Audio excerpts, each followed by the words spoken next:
O nível de desenvolvimento tecnológico de uma civilização pode ser medido pela quantidade de energia que ela é capaz de consumir e controlar. Essa foi uma das ideias centrais propostas pelo físico e astrofísico soviético Nikolai Kardashev. Para Kardashev, o avanço tecnológico de uma civilização não acontece no vácuo. Ele depende diretamente da sua capacidade de dominar fontes cada vez maiores de energia. Não como detalhe técnico, mas como o eixo central do progresso. Ao longo da história, cada grande salto da humanidade esteve ligado a uma revolução energética. O domínio do fogo, a força do vapor, o carvão, o petróleo e a eletricidade. Quanto mais energia disponível, mais complexa a sociedade se torna. Com base nisso, Kardashev propôs uma escala teórica que classifica civilizações de acordo com o nível de energia que elas conseguem utilizar. Uma civilização do tipo 1 seria aquela capaz de consumir e controlar toda a energia disponível em seu planeta. Uma civilização do tipo 2 dominaria a energia de sua própria estrela. E uma civilização do tipo 3 iria ainda além, explorando a energia de uma galáxia inteira. Atualmente, a humanidade sequer alcançou o tipo 1. Nossa posição estimada nessa escala está entre 0,6 e 0,7, o que significa que ainda não conseguimos utilizar nem mesmo todo o potencial energético do nosso próprio planeta. E é justamente por isso que falar de energia não é falar apenas de usinas ou eletricidade, é falar sobre o futuro da civilização humana. Hoje, a maior parte da energia que consumimos vem de usinas hidrelétricas, termoelétricas, movidas a gás ou carvão, além de fontes renováveis como a solar e a eólica.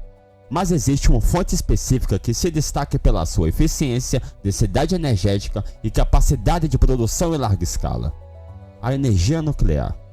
As usinas nucleares atualmente em operação produzem energia por meio de um processo chamado fissão nuclear. Mas afinal, como a energia nuclear funciona na prática?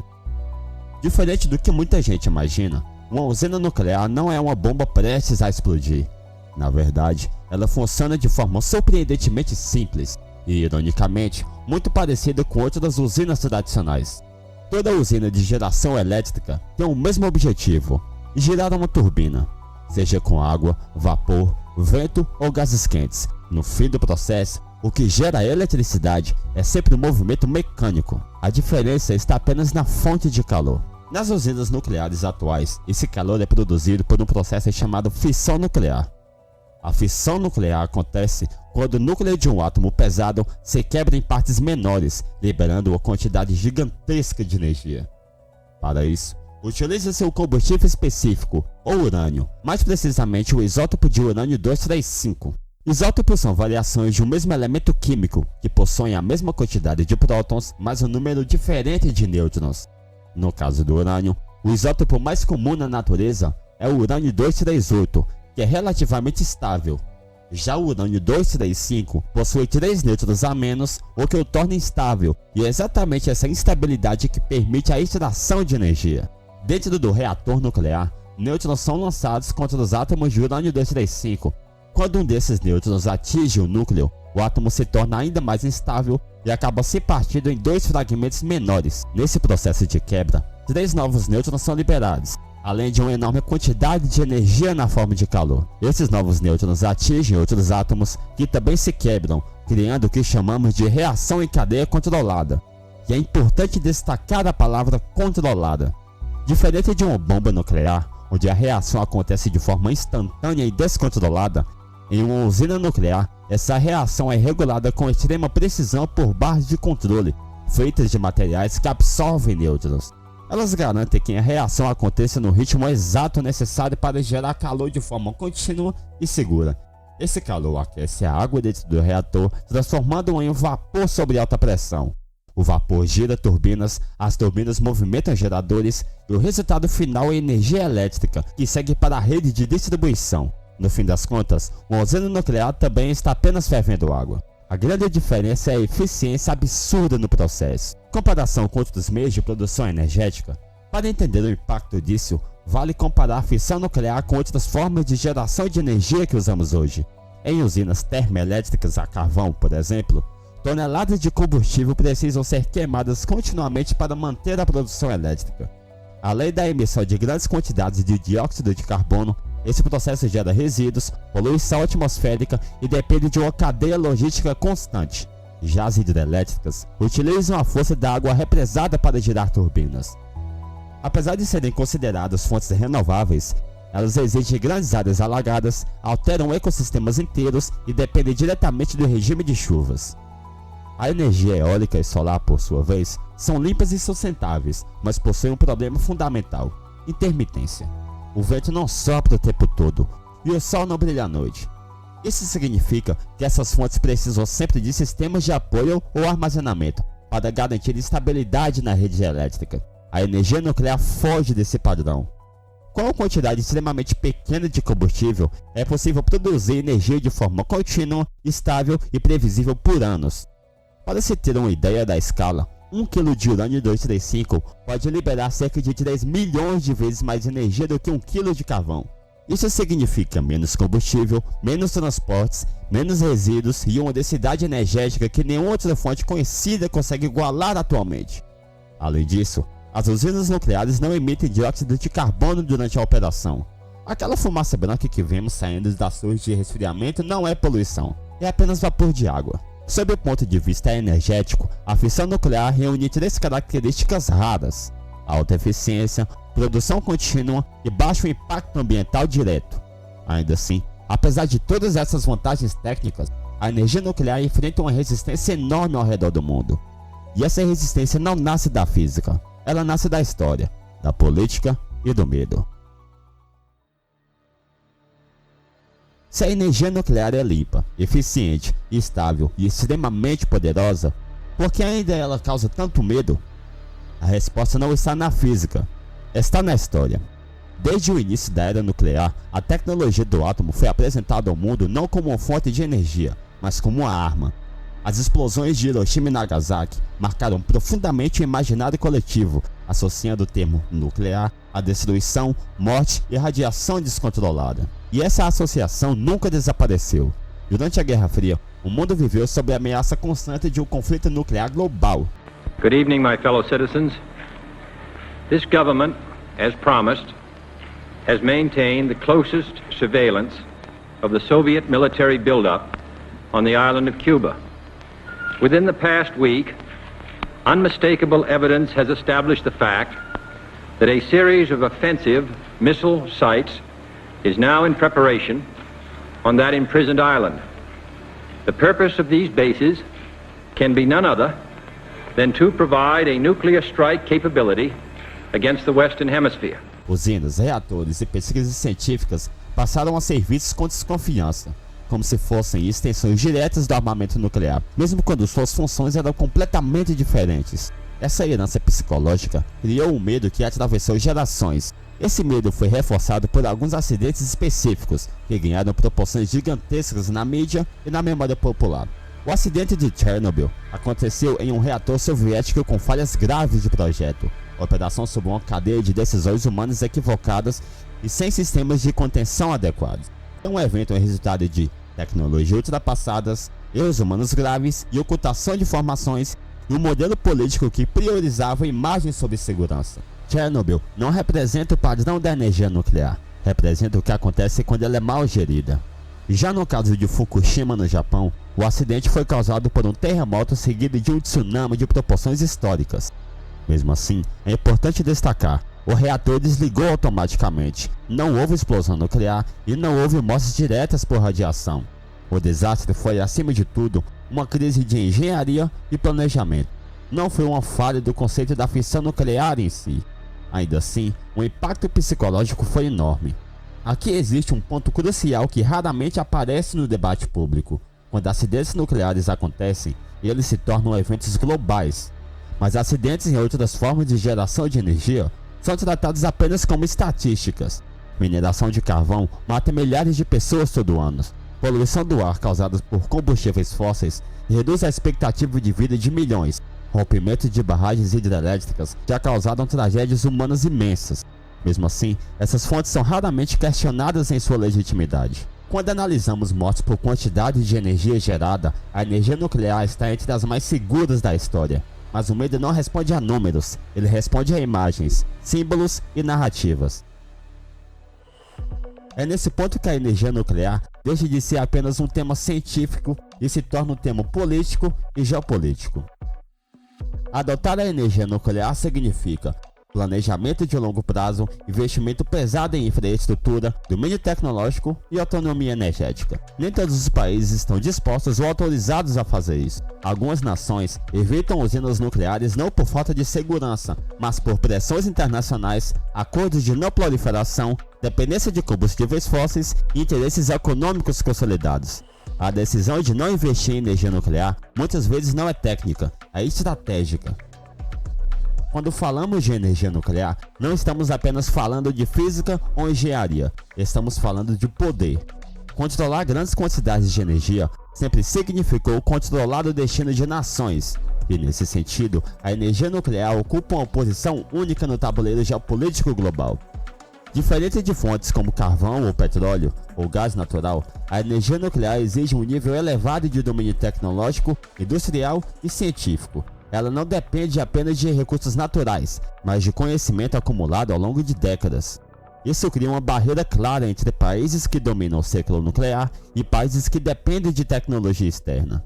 Para operar uma usina nuclear, um país precisa controlar ou importar várias etapas críticas: mineração de urânio, enriquecimento do combustível, fabricação de elementos combustíveis, operação do reator e gerenciamento de resíduos. Poucas nações dominam todas essas etapas. Isso faz com que a energia nuclear esteja diretamente ligada ao conceito de soberania energética. O país que controla seu próprio ciclo nuclear reduz drasticamente sua dependência externa e ganha uma estabilidade estratégica no longo prazo. É por isso que algumas potências investiram pesado nesse setor, enquanto outras optaram por permanecer dependentes de fontes importadas. A França é um dos exemplos mais claros de como a energia nuclear pode ser usada como ferramenta geopolítica. Após a crise do petróleo na década de 1970, o país decidiu reduzir sua dependência energética externa. O resultado foi um investimento massivo em usinas nucleares. A maior parte da eletricidade francesa vem da energia nuclear, o que garante estabilidade no fornecimento, preços relativamente baixos, baixa emissão de carbono e autonomia estratégica. Nesse caso, a energia nuclear não foi apenas escolha técnica, mas uma decisão política de longo prazo. Ao mesmo tempo, a tecnologia nuclear carrega um dilema inevitável. A mesma base científica que permite gerar energia também pode ser usada para fins militares. Por isso, o desenvolvimento nuclear está fortemente ligado a tratados internacionais, como o Tratado de Não Proliferação Nuclear. Esses acordos buscam impedir a disseminação de armas nucleares, mas acabam criando tensões.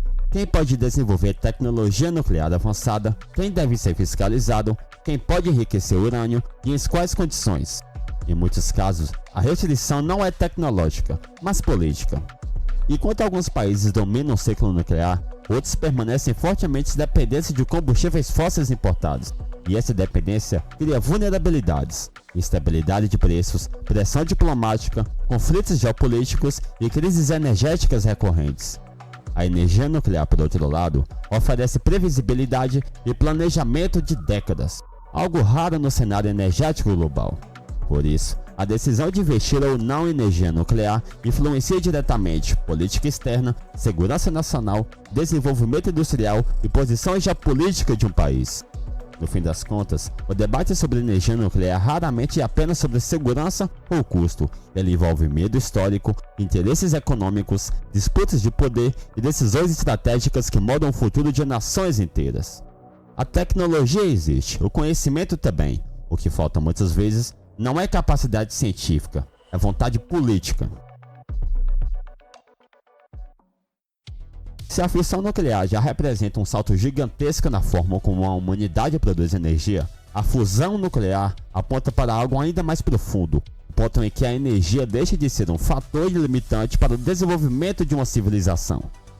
Se a fissão libera energia ao quebrar núcleos atômicos pesados, a fusão funciona de maneira oposta. Ela libera energia ao fundir núcleos leves, principalmente isótopos de hidrogênio, formando núcleos mais pesados. Esse é exatamente o processo que acontece no interior do Sol e de todas as estrelas. No núcleo solar, átomos de hidrogênio se fundem para formar hélio. Durante essa reação, uma pequena fração de massa é convertida diretamente em energia, conforme descrito pela equação de Einstein. E é igual a mc ao quadrado, ou energia igual a massa multiplicada pela velocidade da luz ao quadrado. Mesmo a quantidade mínima de massa, quando convertida nessa escala, libera uma quantidade colossal de energia. Porém, por que a fusão nuclear é tão revolucionária? A fusão nuclear reúne características que nenhuma outra fonte de energia consegue combinar ao mesmo tempo. O primeiro ponto é o combustível. Reatores de fusão utilizam isótopos de hidrogênio, como o deutério e o trítio. O deutério pode ser extraído da água do mar, o que torna seu suprimento praticamente inesgotável em escala humana. O segundo ponto é a segurança.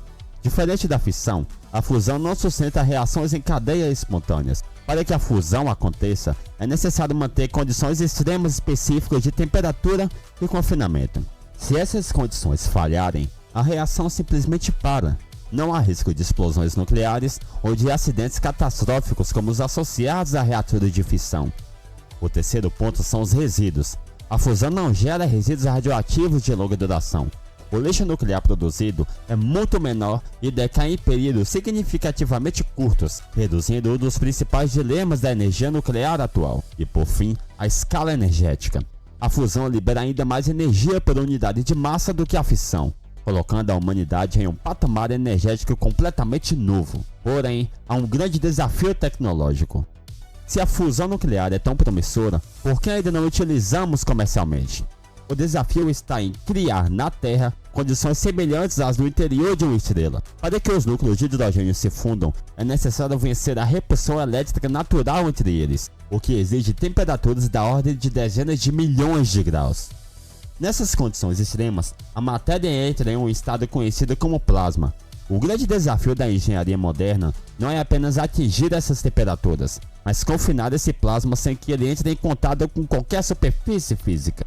Hoje, a principal solução para isso são os tokamaks, reatores em formato toroidal que utilizam campos magnéticos extremamente intensos para manter o plasma suspenso e confinado. Projetos como o ITER, na França, representam o maior esforço científico colaborativo da história da humanidade, com o objetivo claro: provar que é possível obter mais energia da fusão do que a energia necessária para mantê-la. Mas existe um elemento que pode tornar a fusão nuclear ainda mais eficiente: o hélio 3. O hélio 3 é um isótopo raro do hélio que possui características extremamente desejáveis para reações de fusão. Diferente de outros combustíveis nucleares, ele permite reações que geram menos nêutrons, o que reduz drasticamente a produção de resíduos radioativos e facilita o controle do reator. O problema é que o hélio 3 é extremamente raro na Terra. Por outro lado, a Lua é rica nesse isótopo. A Lua tem o papo do hélio 3, né? Sim. E esse é o grande interesse desses países. Esse é o grande interesse hoje, cara. É na água. É na água para você fazer foguete da Lua. E lançar foguete da Lua em vez de lançar da Terra. Aí é muito melhor, né? E o hélio 3, que é o combustível. O hélio 3 tem uma empresa já americana que ela já desenvolveu um robozinho, um caminhãozinho para minerar a rocha lunar. Porque onde que tá o hélio? O hélio 3 é igual ao ferro, né? Então, para quem não sabe, você vai ali em Carajá, você pega um pedaço de pedra, rocha, o ferro tá ali dentro. Você tem que quebrar, minerar aquilo para tirar o elemento ferro. Você pega um monte de ferro em pelota, você cria uma pelota de ferro, que é o que a Vale vende para a China. Entendi. Até é isso. O hélio 3 é exatamente a mesma coisa, só que o hélio 3 é um gás. E ele tá preso na rocha lunar. Então você vai ter que minerar a rocha, tirar aquele gás e armazenar em alguma coisa e trazer aquilo para a Terra para poder usar na fusão nuclear, porque o hélio 3 é o que vai resolver a fusão nuclear. Ou, como mostra no Starfield, usar como combustível nuclear. Então o hélio 3, por que o Starfield usa o hélio 3? Porque as naves do Starfield são movidas a energia nuclear. Só que tem que ser um negócio estável, senão a nave explode. E o hélio 3 é o elemento que deixa aquilo ali estabilizado, o processo de fusão nuclear. Então, a Lua, ela é muito importante, porque a energia é o grande problema do mundo. Sem uma atmosfera espessa ou um campo magnético forte, a superfície lunar ficou exposta por bilhões de anos ao vento solar.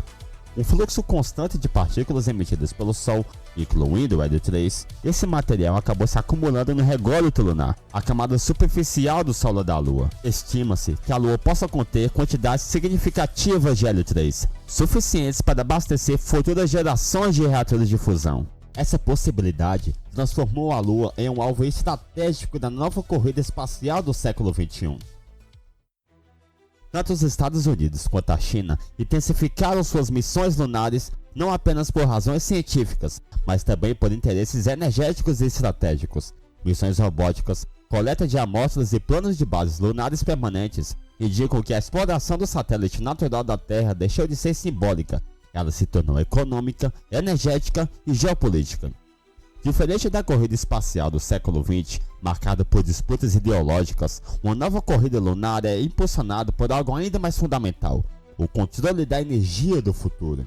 É aqui que tudo se conecta novamente à escala de Kardashev. Uma civilização capaz de dominar a fusão nuclear, especialmente utilizando combustíveis como o hélio 3, se aproxima de uma forma concreta de uma verdadeira civilização do tipo 1, capaz de utilizar plenamente a energia disponível em seu planeta.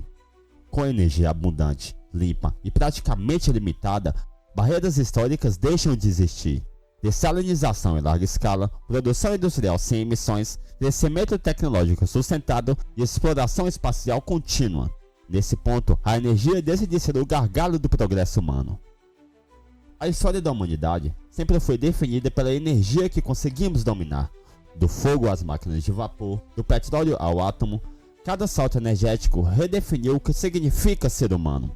Hoje, diante da fissão, da fusão e até da exploração lunar, a pergunta já não é mais se temos a tecnologia necessária, a pergunta é como e quando vamos decidir usá-la. E talvez, pela primeira vez, o futuro da civilização humana não esteja apenas na Terra, mas também além dela.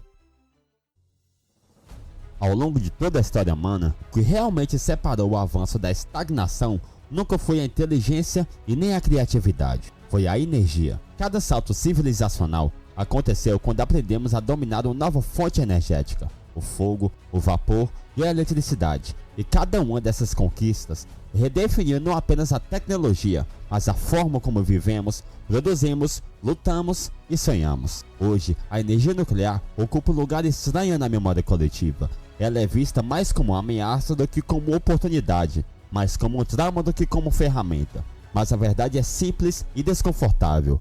O medo não nasce da tecnologia, nasce do mau uso dela. Enquanto o mundo hesita, milhões de pessoas continuam vivendo em sistemas energéticos ineficientes, poluentes e desiguais. Enquanto debatemos riscos hipotéticos, aceitamos tudo, todos os dias, danos reais e contínuos ao planeta e à sociedade. Porém, a fusão nuclear surge como algo diferente. Ela não carrega o peso simbólico das armas, nem a herança dos grandes acidentes. Ela carrega uma promessa. A promessa de uma fonte energética quase ilimitada, limpa, estável, capaz de sustentar uma civilização inteira sem exigir que ela se autodestrua no processo. E quando essa promessa se conecta à Lua, ao hélio 3 e à exploração espacial, algo muda profundamente. Porque pela primeira vez, o futuro da energia humana não está apenas sob os nossos pés, está acima de nós. Estados Unidos e China não olham para a Lua apenas como um corpo celeste, eles olham para ela como um símbolo do próximo estágio da civilização, um lugar onde a ciência, poder e sobrevivência se encontram. O hélio 3, silenciosamente depositado na superfície lunar por bilhões de anos, representa mais do que um combustível, ele representa uma escolha: expandir ou recuar, cooperar ou competir, avançar ou permanecer presos no limite do passado. A escala de Kardashev não fala sobre alienígenas, ela fala sobre nós, sobre o ponto exato da história em que uma civilização decidiu se vai crescer ou se vai se limitar por meio das suas próprias criações. Talvez a pergunta não seja se a fusão nuclear vai funcionar. Tudo indica que ela vai. A pergunta é outra, é muito mais profunda. Nós vamos permitir que ela mude o mundo, porque no dia em que a humanidade deixar de lutar por energia, ela poderá finalmente começar a lutar por algo maior. E talvez, quando olharmos para trás, esse momento não seja lembrado como a era do medo nuclear, mas como um instante em que aprendemos a acender estrelas, sem precisar destruir o mundo para isso. Se inscreve e até a próxima.